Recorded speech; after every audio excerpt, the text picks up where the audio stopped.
بخاری شریف کی آخری حدیث ہے۔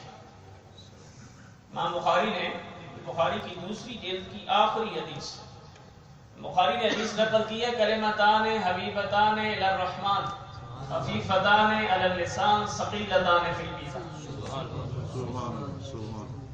امام بخاری کہتے ہیں کہ دو کلمے ایسے ہیں جو اللہ کو بڑے پسند ہیں،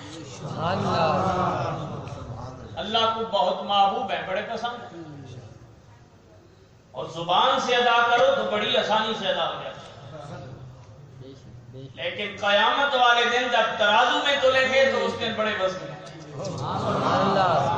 دو کلمے بڑے اہمیت کے حامل ہیں۔ کون سے؟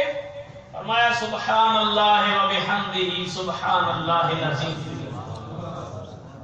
سبحان اللہ و بحمدہ سبحان اللہ العظیم۔ آگے ان کی جو مقام ہے اور ان کا جو اجر ہے، دو باتیں صرف سن لیں۔ اس کلمے کو پڑھنے کی دو برکتیں انسان کو ہمہ وقت نصیب رہتی ہیں۔ ایک بندہ آیا حضور کی بارگاہ میں، یا رسول اللہ معاشی حالات بڑے خراب ہیں، رزق کی تنگی ہے۔ حالانکہ صحابہ کا یہ حال نہیں ہوتا تھا جو ہمارا ہوتا ہے۔ یا رسول اللہ حالات بڑے ماڑے ہیں، ہم 3-4 مرتبہ کھاتے ہیں دن میں، اور گھر میں اچھا خاصا سٹور ہوتا ہے، پھر بھی ہمارے ذہنوں میں یہ چیز سوار رہتی ہے بھئی شاید ہمارے پلے کچھ نہیں ہے۔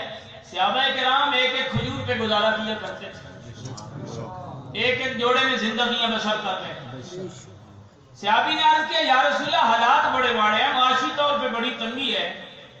حضور نے یہی تسبیح ارشاد فرمایا، میرے کریم نے فرمایا یہ تسبیح پڑھا کرو، سبحان اللہ و بحمدہ سبحان اللہ العظیم، جس کی برکت سے تمہاری معاشی تنگی دور ہو جائے گی۔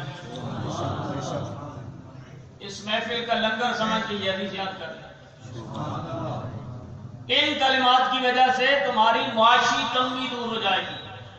اور دوسرا اس کا فائدہ یہ ہوگا کہ اگر بندے کے گناہ سمندر کی جھاگ کے برابر ہو، اس تسبیح کو پڑھنے والا اللہ کریم اس کے گناہوں کو معاف کر دے۔